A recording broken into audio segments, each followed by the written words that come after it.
కూటమి ప్రభుత్వంలో చంద్రబాబు నాయుడు గారు ముఖ్యమంత్రి అయిన రోజు నుంచి తిరుపతి పరువు ప్రతిష్ట ఎలా దిగజారుస్తున్నారో లడ్డూ విషయంలో చూసాం. మొన్న మనుషులు చనిపోయిన విషయం మనం చూసాం. ఈ రోజు డిప్యూటీ మేయర్ ఎన్నికల్లో ఏ విధంగా మేయర్ మీద గాని, అలాగే వచ్చిన కార్పొరేటర్ల మీద, అలాగే దళిత ఎంపీ మీద దాడులు చేయడం మనం కళ్ళారా చూస్తున్నాం. ఒకవైపు వైఎస్ఆర్సీపీ నాయకులు మాకు అవసరం లేదంటూనే చంద్రబాబు నాయుడు, లోకేష్, మరోవైపు తమ నాయకులతో ఏ విధంగా కార్పొరేట్ల మీద, బస్సు మీద, అలాగే మేయర్ మీద, ఎంపీ గారి మీద దాడి చేశారు, రాళ్లతో కొట్టారు, బూతులు తిట్టారు, కొంతమందిని కిడ్నాప్ చేసి తీసుకెళ్లడం మనం కళ్ళారా చూస్తున్నాం. ఇవన్నీ కూడా పోలీసులు చూస్తుండగానే వాళ్ళ ప్రేక్షక పాత్ర వహించినప్పుడే జరగటం అనేది ఈ రాష్ట్రంలో లా అండ్ ఆర్డర్ ఎంత ఘోరంగా ఫెయిల్యూర్ అయిందో మనకు అర్థమవుతుంది. అండ్ పవన్ కళ్యాణ్ గారు, మీ ఎమ్మెల్యే, జనసేన ఎమ్మెల్యే తిరుపతిలో ఎంత దిగజారిపోయి ఈ రోజు కార్పొరేటర్ని కిడ్నాప్ చేస్తున్నారో ఒకసారి గమనించండి. నిజంగా మీరు చెప్పుకున్నట్టు చంద్రబాబు నాయుడు, లోకేష్, పవన్ కళ్యాణ్ మాకు 93% సీట్స్ వచ్చినాయి మొన్న ఎమ్మెల్యే, ఎంపీ ఎలక్షన్ లో అన్నారు. మీది ఈవీఎం గెలుపు అని అందరూ కూడా అనుకున్నారు. అదే నిజం అనేది ఇక్కడ మళ్లీ ప్రూవ్ అయింది. ఎందుకంటే నిజంగా ప్రజల ఓట్లతో మీరు 93% సీట్లు సంపాదించుంటే ఈ రోజు ఒక డిప్యూటీ మేయర్ పోస్ట్ కి ఇంత రాద్ధాంతం చేసి, ఈ విధంగా రౌడీజం, గుండాయిజం చేసి కిడ్నాప్ చేయాల్సిన అవసరం ఉందా అని నేను అడుగుతున్నా.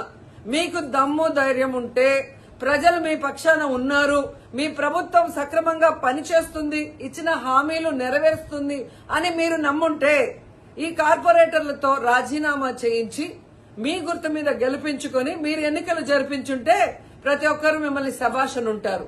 కానీ ఇక్కడ జరిగే ఒక డిప్యూటీ మేయర్ ఎన్నికలకే ఈ విధంగా ఒక మహిళని చూడకుండా మేయర్ ని ఏ విధంగా హ్యూమిలేట్ చేస్తున్నారు, ఆమె మీద దాడి చేస్తున్నారు, అలాగే ఒక దళిత ఎంపీ గురుమూర్తి గారి మీద ఎలా బూతులతో తిట్టి దాడి చేస్తున్నారో టీవీలో అందరూ గమనిస్తున్నారు.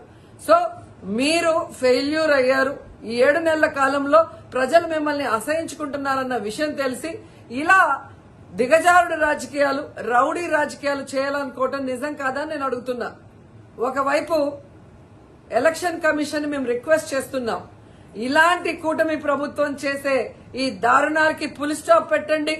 ఎవరైతే ఈ రోజు దాడి చేశారు, బూతులు తిట్టారు, కిడ్నాప్ చేశారో ఆ తెలుగుదేశం, జనసేన నాయకులందరూ కూడా టీవీల్లో కనిపిస్తున్నారు. వాళ్ళందరినీ కూడా అరెస్ట్ చేసి వాళ్ళకి పనిష్మెంట్ ఇవ్వాలి. అలాగే ఎన్నికలు, డిప్యూటీ మేయర్ ఎన్నికల్ని ప్రజాస్వామ్యబద్దంగా నిర్వహించాలని ఈసీని డిమాండ్ చేస్తున్నాం. అలాగే చంద్రబాబు నాయుడు, లోకేష్, పవన్ కళ్యాణ్ కి తెలియజేసుకుంటున్నాం, మీకు ప్రజల పక్షాన నిలబడి ప్రజలకి మంచి చేశాము అన్న నమ్మకం ఉంటే, మీకోసం ఎవరైనా వస్తే వాళ్ళతో రాజీనామా చేయించి మీ పార్టీ గుర్తు మీద మీరు ఎన్నికలకి వెళ్ళండి.